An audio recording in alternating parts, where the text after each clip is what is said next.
আজকে আমরা রংপুর মহানগরেও কর্মসূচি পালন করতেছি।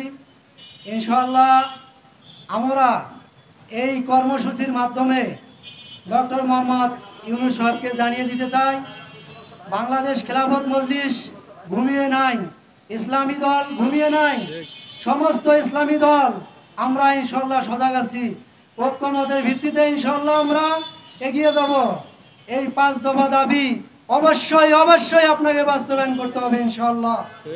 আপনি যদি বাস্তবায়ন না করেন তাহলে অতীত দেখছেন, অতীতে যেভাবে স্বৈরাচার সহ অন্যান্য যত দল ছিল তারা যেভাবে এই বাংলাদেশের ক্ষতি করেছে এবং বাংলাদেশ থেকে পালিয়ে যেতে বাধ্য হয়েছে, ঠিক আপনিও এইভাবে বাংলাদেশ থেকে পালিয়ে যেতে বাধ্য হবেন। যদি সামনের নির্বাচনে আপনি লেভেল প্লেয়িং পূর্ণাঙ্গভাবে না করেন তাহলে এই দেশে নির্বাচন করা কোনোভাবেই সম্ভব নয়। এই দেশে অতীতে যত সরকার এসেছে যারা নির্বাচন করেছে, রাতের ভোট দিনের ভোট রাতে করেছে, তারাও এই দেশে টিকতে পারেন নাই। আপনিও ইনশাল্লাহ টিকতে পারবেন না।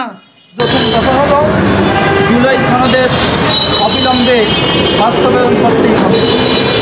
2 নম্বর দাবি হলো জাতীয় পার্টি সহ 14 দলের পূর্ণাঙ্গভাবে নিষিদ্ধ ঘোষণা বাস্তবায়ন করতে হবে। 3 নম্বর দাবি হলো আগামী নির্বাচন প্রকৃত লেভেল প্লেইং ফিল্ড নিশ্চিত করতেই হবে।